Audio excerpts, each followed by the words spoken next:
Hello, c'est Nanoda. Aujourd'hui, on se retrouve pour une recette de pain au curry japonais. On va commencer par couper les légumes en petits cubes. Pour cette recette, j'ai utilisé 2 carottes et 2-3 pommes de terre. J'ai difficile à couper à la main vraiment détaillé, du coup j'ai utilisé mon petit hachoir. Avec le hachoir électrique, il faut juste faire attention de ne pas les mixer trop longtemps, sinon ça devient de la purée et c'est pas du tout le but. Voilà le résultat. Légumes bonus, je vous dis pas mes yeux. Vous aussi vous pleurez quand vous coupez les oignons? Si jamais vous avez une technique pour contrer à ça, dites-le moi en commentaire s'il vous plaît.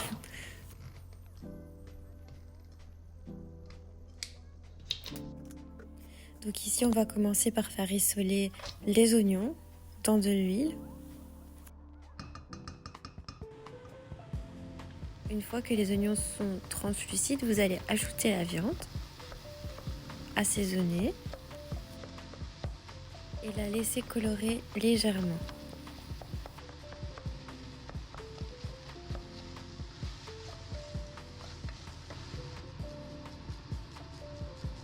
Ensuite, vous allez ajouter 2 petites gousses d'ail, les carottes, les pommes de terre et vous allez mélanger tout ça jusqu'à ce que ça rejette de l'eau. Donc pour ça, c'est important d'ajouter un petit peu de sel, pas trop parce que vous allez aussi ajouter le cube de curry et c'est toujours un petit peu salé. Ici, j'ai utilisé celui au miel et aux pommes. J'aime beaucoup le côté sucré-salé. Pour le curry fabriqué spécialement pour le pain au curry, c'est important qu'il soit pas trop humide. En fait, il faut pas trop ajouter d'eau, voire même pas du tout. Ici, j'ai utilisé une casserole assez haute. Du coup, quand les légumes et la viande vont rejeter de l'eau, moi je vais l'utiliser pour faire dissoudre le cube. Donc, j'ai pas ajouté d'eau et je trouve que ça apporte encore plus de goût. Donc voilà, si jamais vous avez aussi ce résultat-là avec l'eau dégagée, je vous conseille de faire comme ça. Maintenant, si vous voyez que c'est trop sec, vous pouvez ajouter quelques cuillères à café d'eau, à voir. Et pour l'assaisonnement, pareil, je vous conseille de goûter comme ça jusqu'à ce que ce soit à votre goût. Et pour la cuisson, c'est simple, c'est quand tous les légumes sont tendres, vous piquez avec une fourchette. Et on va laisser refroidir, c'est très important.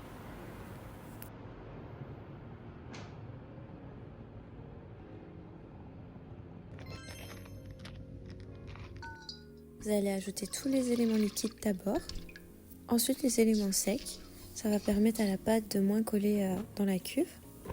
Ensuite, vous allez pétrir 4 minutes vitesse 1 pour ensuite augmenter vitesse 3 pendant 6 minutes. Et une fois que la pâte devient élastique, vous ajoutez petit à petit l'huile d'olive et vous continuez à pétrir jusqu'à ce résultat.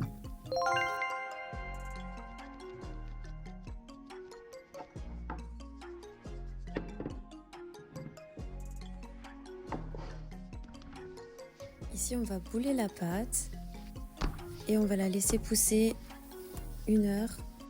Encore une fois, dans un four éteint avec un bol d'eau chaude à côté pour créer un environnement humide et chaud.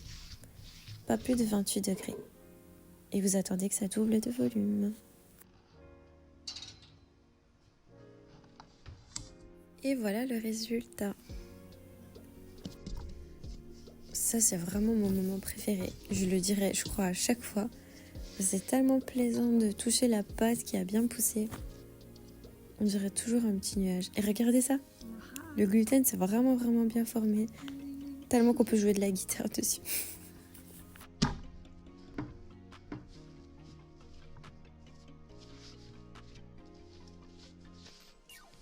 Et là, on va diviser la pâte en 8 parts égales. Si vous voulez un résultat parfait, vous pouvez bien sûr peser et diviser en 8. Mais voilà, c'est pas vraiment nécessaire. Vous pouvez simplement peut-être un petit peu aplatir la pâte comme je fais sur ma vidéo. Et puis vous divisez en 8 parts.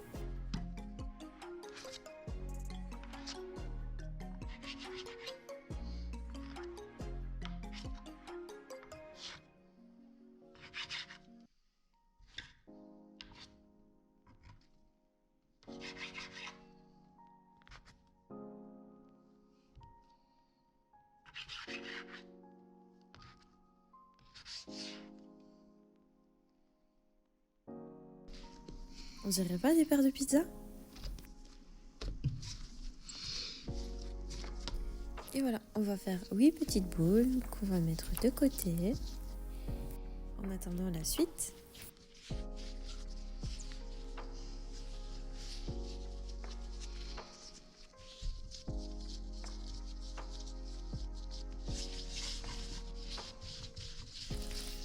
En attendant aussi, je pense que vous avez remarqué que je suis encore en pyjama. Qui cuisine en pyjama ici? Dites-le moi. Donc là, je vais aplatir mes petits pâtons pour ensuite y déposer 2 ou 3 petites cuillères à café de farce.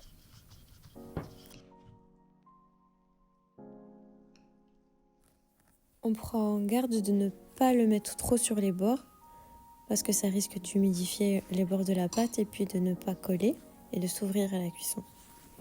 Donc là, on va faire des petits plis comme pour ma recette de calzone.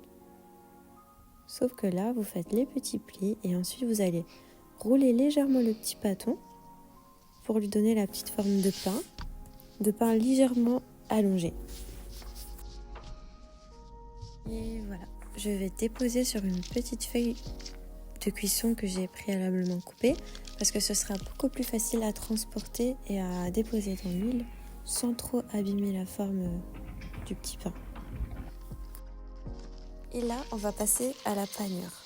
Donc vous utilisez de la chapelure japonaise, ça s'appelle panko.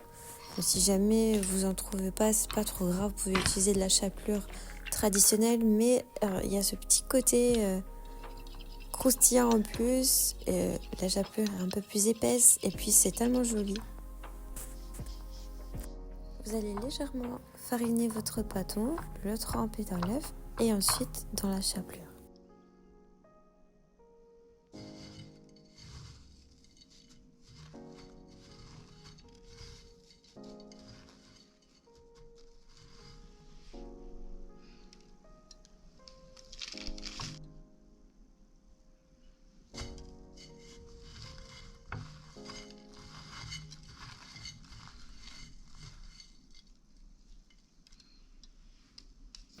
Et vous allez les laisser pousser encore 30 minutes.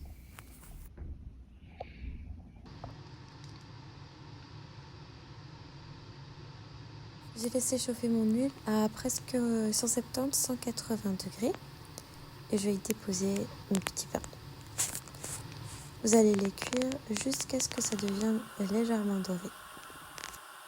Malheureusement, j'en ai quelques-uns qui se sont ouverts à la cuisson, mais la farce n'est pas sortie et c'était tout aussi bon.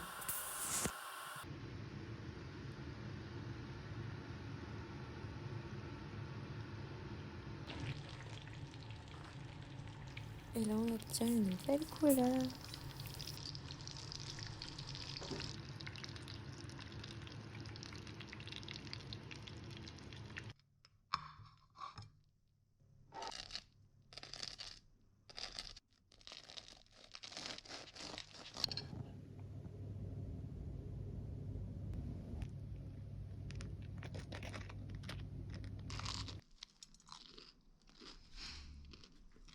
C'est trop bon! C'est bien moelleux à l'intérieur et c'est très croustillant à l'extérieur. C'est un genre de beignet en fait, avec de la viande. Oh, c'est trop bon! Je suis trop contente! Bon appétit! N'hésite pas à me donner ton avis en commentaire et à t'abonner si tu as aimé bien sûr et à mettre un petit j'aime, ça fait toujours plaisir. Sinon on se retrouve jeudi prochain à 17h30 pour une nouvelle recette. Entre temps, si tu t'ennuies, tu peux toujours t'abonner à mon Insta. Je te laisse tout en description et tu auras des petites recettes bonus pendant la semaine. Bisous!